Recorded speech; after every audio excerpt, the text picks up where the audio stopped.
Notre équipe a embarqué la nuit dernière à bord d'un hélicoptère Caracal de l'armée. Quand les Canadair et les Dash ne peuvent plus voler, ces caméras thermiques repèrent les foyers actifs et guident les pompiers au sol. Récit d'une mission essentielle au-dessus du brasier. Alexandra Allais, Julien Pelletier. Les flammes continuent d'embraser le ciel de la Gironde.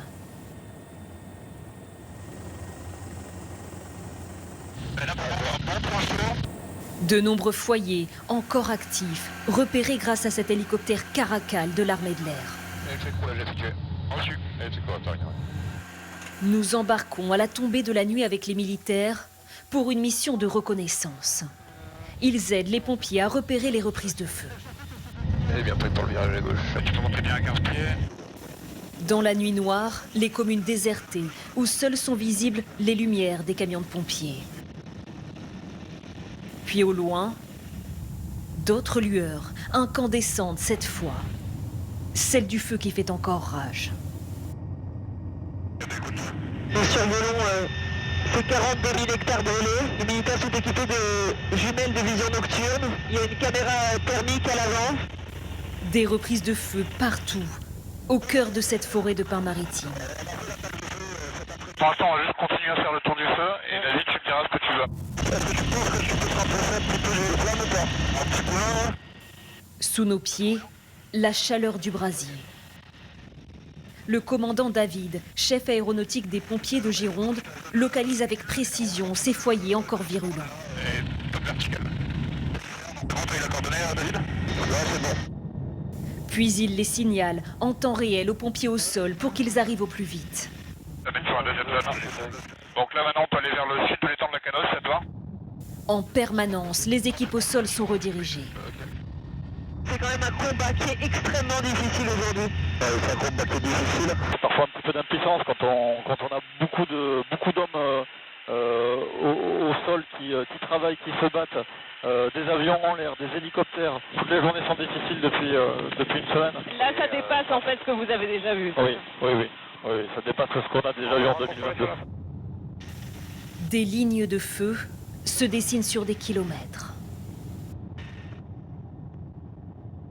La zone est parsemée de points chauds. Ils sont vraiment très éparpillés, donc on imagine toute la complexité des équipes qui doivent intervenir. Ici, le feu prend la forme d'arcs qui grignotent un à un les pins.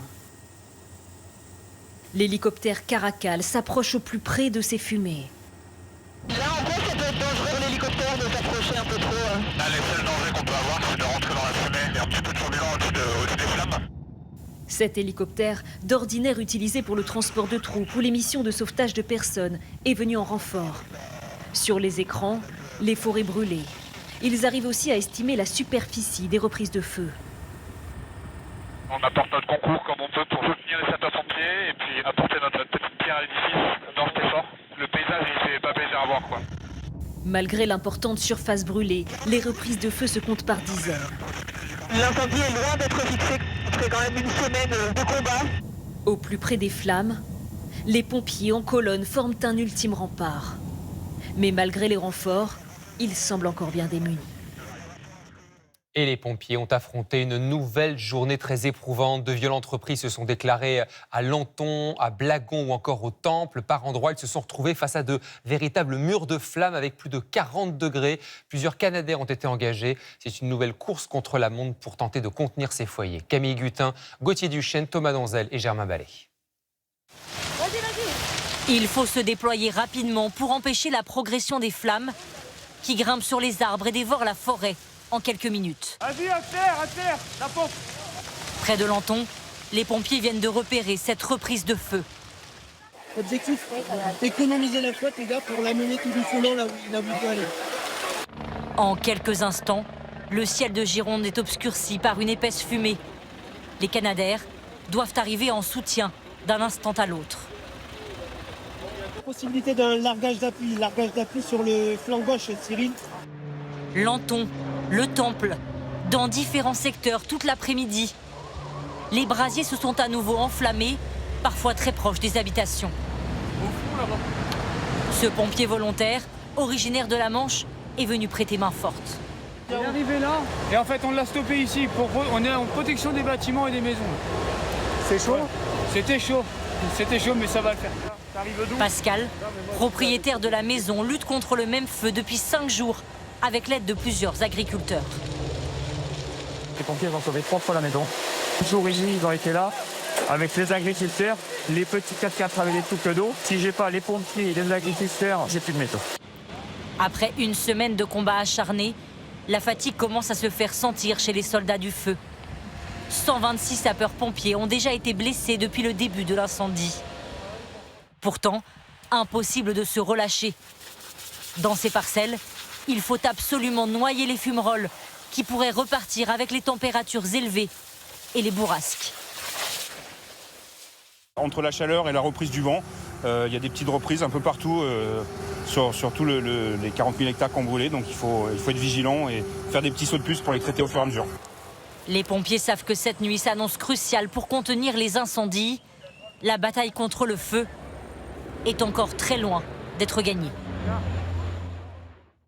Et en direct de Blagon, on va retrouver l'un de nos envoyés spéciaux. Bonsoir Johan Rolla, une journée à nouveau très compliquée sur le terrain pour les pompiers. Quelle est la situation ce soir ? Écoutez, effectivement, une journée compliquée, une journée très éprouvante pour les secours. Il y a eu moins de départs de feu, mais ça reste des nouveaux foyers qui restent très virulents.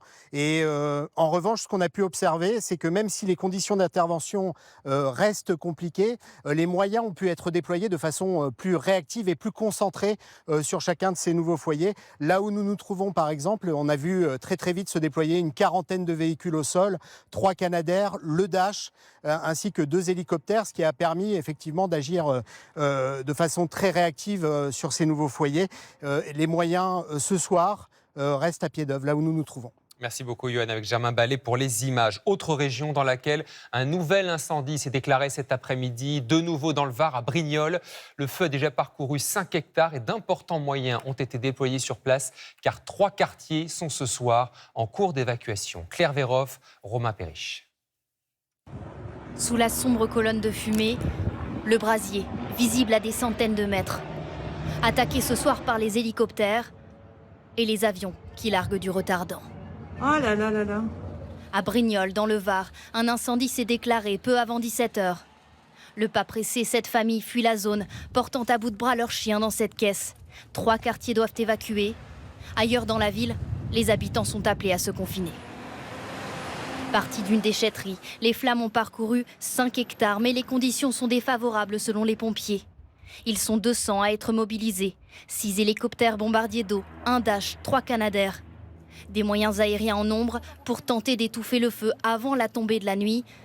Ce nouvel incendie se situe à 30 km de celui qui a ravagé le Var ces derniers jours et vient tout juste d'être fixé. Et pour suivre l'évolution en direct de ces feux, vous pouvez toujours consulter notre carte interactive, celle de France Info. Il vous suffit de scanner ce QR code. Sur le front des incendies, les pompiers peuvent compter sur une aide très précieuse, celle des agriculteurs et des professionnels du bâtiment. Grâce à leur tonnes à eau et leurs camions-citernes, ils les ravitaillent au plus près des flammes.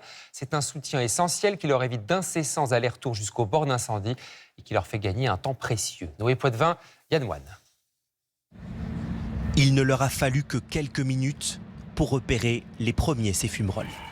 Aucune question à se poser pour ces agriculteurs. Face au risque d'incendie, ils agissent et vite. Derrière, le massif est complètement sain et pas brûlé. Aussitôt que le vent va se lever, ça peut potentiellement prendre dans les petites épines et puis grossir. En 1 minute, ils larguent près d'1 mètre cube d'eau. Sur ce territoire qu'ils connaissent par cœur, une aide précieuse pour les pompiers. Ils nous ont carrément expliqué comment faire pour noyer en profondeur dessous, parce que le feu est dessous, pour éviter qu'ils repartent. Fumerolles trop nombreuses, il faut rebrousser chemin.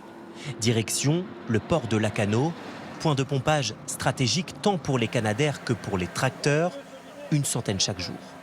C'est les gens de la mairie de Lacanau qui gèrent le flux des tracteurs. L'entraide s'organise, poste stratégique pour ce bénévole, ouvrir et fermer les vannes. Ça les déleste de pas mal de trucs parce qu'ils arrivent, ils se posent, nous on les remplit, ils se rebarrent dessus. La solidarité est nationale. À l'Èche-Cap-Ferré, ce sont même ces travailleurs du BTP de Charente-Maritime qui soulagent les soldats du feu. Quand on a vu ça aux infos, on ne pouvait pas rester à rien faire, donc on s'est dit qu'on allait y aller. Donc j'ai contacté le collègue, j'ai dit c'était chaud, on y va. Une coopération orchestrée par les pompiers. On travaille main dans la main et on fait en sorte justement, d'une part, de les faire travailler en sécurité et d'autre part, de les positionner judicieusement. Résultat, dans cette forêt près de Lacanau, 4 réservoirs remplis en un temps record. Alors, franchement, on a fait tout ce qu'on pouvait avec la longueur qu'on avait. L'appui des agriculteurs a été indispensable à cet endroit. Sans eux, je ne sais pas ce qu'on ferait.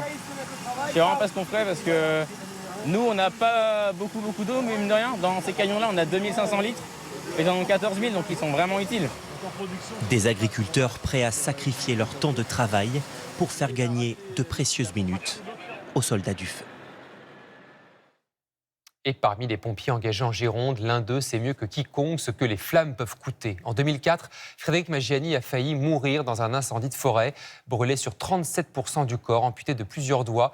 Il a pourtant repris son métier et 22 ans plus tard, il est devenu lieutenant-colonel et il est toujours là, toujours sur le terrain. C'est le témoignage du 20h, recueilli par Justine Wild, Nathan Acloc et aussi Anne Labalette. Parmi les pompiers sur le front en Gironde, il y en a pour qui prendre le dessus sur le feu est bien plus qu'un engagement. Il y a 20 ans, Frédéric Maggiani a été gravement brûlé. Ce soir d'été 2004, il lutte contre un virulent feu de forêt. Le vallon s'enflamme soudainement. Quand on est brûlé comme ça, d'un coup, on est pris dans une bulle de gaz enflammé. On est saisi par une douleur qui est plus qu'intense, qui est inimaginable. Et donc on se dit immédiatement, c'est la fin, je vais mourir. Mes enfants m'ont donné la force de me relever et de poursuivre mon chemin. Il traverse les flammes et parvient à rejoindre le camion de ses collègues. Frédéric Maggiani passe plusieurs semaines dans le coma. À son réveil, des greffes à répétition sur les jambes, les mains, le visage, des dizaines d'opérations. Il entame le deuil difficile de son corps d'avant, celui d'un jeune homme de 31 ans. De retour en famille, il cherche à tout prix à préserver ses 2 garçons. On essaie de les protéger. Je ne les amène pas à l'école, ou très peu, ou en tout cas quand je les accompagne à l'école, je ne vais pas les chercher au portail. On a peur des réactions des autres. Moins de 4 ans après l'accident, il exprime le besoin de retrouver la caserne. Depuis, ses convictions n'ont jamais vacillé. Je n'ai jamais perdu cette flamme qui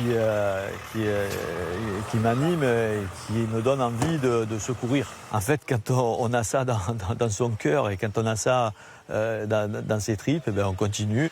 Depuis le début de la semaine, il est mobilisé sur les feux de Gironde, venu des Bouches-du-Rhône en renfort sans hésiter. Cet après-midi encore, près de la commune du Temple, il fait face aux reprises des flammes. Le feu va très vite. Il faut tout simplement essayer de tenter d'être plus rapide que lui. Et on va y arriver. Il lutte sans jamais laisser le souvenir de l'accident tout emporter. Je n'ai pas plus peur aujourd'hui qu'avant l'accident. Et j'allais dire, aujourd'hui, j'ai vécu, j'ai un peu plus d'expérience, j'ai aussi vieilli. Et donc, je pense avoir pris un peu plus de sagesse. Pour son dévouement, le lieutenant-colonel Frédéric Maggiani s'est vu décerner la Légion d'honneur. Voilà pour ce témoignage et le combat contre les flammes qui a déjà blessé plus de 120 pompiers en Gironde. Parmi ceux qui prennent ces risques, beaucoup ne sont pourtant pas des pompiers de métier, salariés, éducateurs ou encore étudiants. Ils quittent leur travail, prennent parfois sur leurs vacances pour rejoindre le front. Alors comment leurs employeurs s'organisent-ils et quelles indemnités perçoivent ces pompiers volontaires? Et enfin, qu'est-ce qui les pousse à s'engager ainsi? Camille Rijad, Audrey Burla avec notre bureau de Nice. À tout juste 18 ans, Bastien Magot donne de son temps chez les pompiers volontaires. Il a signé un contrat saisonnier en parallèle de ses études, indemnisé selon l'âge et le grade. C'est principalement les week-ends hors vacances et pendant les vacances, notamment en été. Actuellement, juste avec les gardes, c'est environ 1 400 €, sachant qu'il y a beaucoup d'heures quand même. Ça me prend beaucoup de temps et après, il faut rajouter quand on part au feu, quand on fait les nuits, c'est un petit peu plus. Comme lui, 4000 pompiers volontaires dans le département du Var. Souvent, avec des emplois du temps serrés pour les travailleurs. Lisa Chorda, fonctionnaire, doit jongler depuis 16 ans entre ces 2 activités. C'est des périodes de 24 heures, donc là on est 24 heures sur le feu, après on a 12 heures de repos et après on peut reprendre le travail. Ouais. Donc par exemple, demain vous êtes au travail? Voilà, c'est ça. Certaines entreprises s'adaptent alors à leurs salariés. Dans cette société de gestion des eaux, 10 jours par an libérés, tout en gardant sa rémunération. C'est ce qui a permis à Fabrice Sounac, pompier volontaire depuis 40 ans, d'intervenir l'été dernier sur le feu des Corbières. J'ai pu voir mon entreprise s'ils pouvaient me libérer. De suite, ils ont donné l'accord. Je suis parti sur les feux, j'ai passé une journée, une nuit, et le lendemain, ils m'ont laissé me reposer une journée de plus, sans que ce soit déduit de ma fiche de paye, quoi. Au total, plus d'une centaine d'employés concernés par cette convention avec les pompiers. Autorisation d'absence de 10 jours ouvrés par an pour réaliser les missions opérationnelles, interventions, les actes de formation également. On les accompagne aussi pour qu'ils se mettent à niveau au niveau des formations. Un argument de poids pour attirer d'autres volontaires. On a notamment recruté récemment un collaborateur qui est également pompier volontaire en fait, donc pas plus tard que l'année dernière. Donc effectivement, nous on pousse à ce que nos collaborateurs s'engagent dans ce type d'action. C'est un effort de l'entreprise, mais c'est un effort pour le collectif, pour le territoire, et on est très fiers de pouvoir le faire. La France compte 200 000 sapeurs-pompiers volontaires. Ils représentent 78% des effectifs d'incendie et de secours. À quelques kilomètres des flammes, les vacances tentent de reprendre. À Biscarrosse, où l'incendie est désormais fixé, certains touristes sont de retour sur les plages et dans les restaurants. Mais il faut dire qu'ils restent assez peu nombreux. Et pour les saisonniers comme pour les commerçants, c'est un coup d'arrêt brutal à la saison qui fait craindre évidemment des pertes importantes pour cette fin de saison estivale. Reportage dans les Landes, Amel Brignoli, Philippe Maire, Stéphane Guillemot. La plage centrale de Biscarrosse, comme à la morte saison. En arrière-plan, les fumées de l'incendie qui sévit en Gironde. Une atmosphère qui a failli dissuader ce couple de Toulousains. On s'est posé la question quand même quand on voyait les images qu'il y avait à la télé. On s'est dit, on a réservé pile à ce moment-là, mais on s'est dit, vas-y, on se lance. Et après, effectivement, on voit la fumée au loin, là, en direction de Bordeaux notamment. Et juste le soir, un peu la fumée et l'odeur de cramé, mais après, voilà, rien de plus. Cela fait 2 jours que le feu des Landes a été fixé. Biscarrosse-Plage n'a jamais été évacué. Pourtant, le quartier est vidé de ses touristes. Dans ce restaurant depuis une semaine, c'est 10% de la fréquentation habituelle. Comment il a fait de couvert à midi là? À peu près 40. Soit 4 fois moins qu'un midi au mois de juillet. Même jour l'an dernier, vous voulez dire? Ouais. Tout ça rempli. Voilà. Tout rempli avec 3 serveurs, un runner, 2 barman. On appelle les employés, on leur dit bon, aujourd'hui tu viens pas, ce soir tu viens pas. On fait un planning style mois de février, mars. Les vacances se passaient bien. Les rares clients, des locaux ou des touristes, comme ces Suisses, venus par solidarité. C'est vraiment un soutien aux locaux, on voit qu'il y a très peu de monde, c'est hyper surprenant. Donc on a décidé d'être très solidaires. À quelques kilomètres, ce camping épargné par les flammes se prépare déjà à accueillir de nouveau des touristes. Est-ce que vous pouvez prendre des sacs de linge vide? Ce week-end, 320 arrivés sur les 650 emplacements, loin de faire le plein. Voir ce camping-là vide en août, je pense que dans les 60 ans d'histoire du camping, c'est jamais arrivé. À Biscarrosse, certains axes sont encore fermés. Un retour à la normale, encore loin pour la station balnéaire. Un autre incendie s'est déclaré cet après-midi. C'est en Côte d'Or cette fois-ci, sur les hauteurs de Couchet et La Marsanais-la-Côte. C'est au sud de Dijon. Une vingtaine d'hectares a déjà brûlé. Plus de 100 pompiers mobilisés. Le panache de fumée est visible sur plusieurs kilomètres. Et puis Météo France place 2 autres départements en rouge et met en garde contre un risque très élevé d'incendie pour les forêts de Meurthe-et-Moselle et en Moselle. Ça, c'est pour la journée de demain.